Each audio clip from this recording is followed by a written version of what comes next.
Epic crime news सजीव सृष्टीच्या रक्षणासाठी काम करणारे माध्यम। निवडणूक जशी जवळ येते तसे तसे आमचे काँग्रेसचे लोक हिंदू बनतात।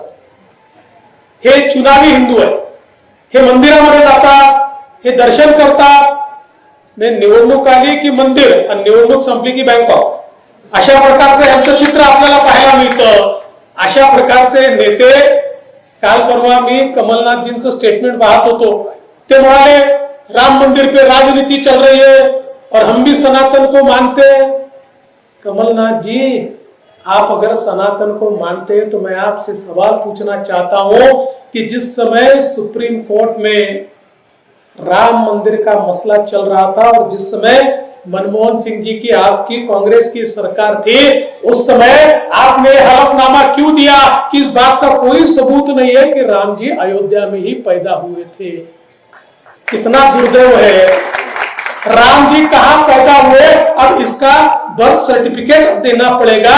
ये कांग्रेसियों की फितरत हमने उस समय भी देखी। और जिस समय सुप्रीम कोर्ट में केस हुई राम सेतु को तोड़ने की, राम सेतु को तोड़ा जा रहा था और सारे लोग भाजपा के सुप्रीम कोर्ट में गए। हमने कहा इसको तोड़ा नहीं जा सकता, ये तो प्रभु श्री राम जी ने तैयार किया हुआ सेतु है। लंका के विजय में सारे के सारे वानर इसी सेतु से गए थे और लंका पर विजय मिलाकर हमने सीता माता को वापस लाया था। उस समय इन्हीं कांग्रेसियों ने कोर्ट में हलफनामा दिया और कहा राम सेतु नाम की कोई चीज है ही नहीं, ये तो बहुत ही काल्पनिक इस प्रकार का राम सेतु है और ये कल्पना को वास्तविकता नहीं माना जा सकता, इसलिए इसको तोड़ने की इजाजत दे दी जाए।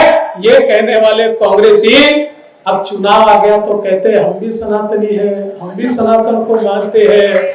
अरे चुनावी लोग हैं और इनके एक नेता, इन्होंने तो अभी इंडिया अलायंस तैयार किया, उस इंडिया अलायंस का एक नेता कहता है ये सनातन तो कोरोना जैसा है, इसको समूल नष्ट कर देना चाहिए। कांग्रेस के जो अध्यक्ष है खरगे जी, वो खरगे जी का बेटा प्रियंक खरगे जो कर्नाटक में कांग्रेस का मिनिस्टर है, वो कहता है कि ये सनातन में और डेंगू मलेरिया में कोई अंतर नहीं है। जैसे डेंगू मलेरिया खत्म करना पड़ता है वैसे सनातन को समाप्त कर देना चाहिए।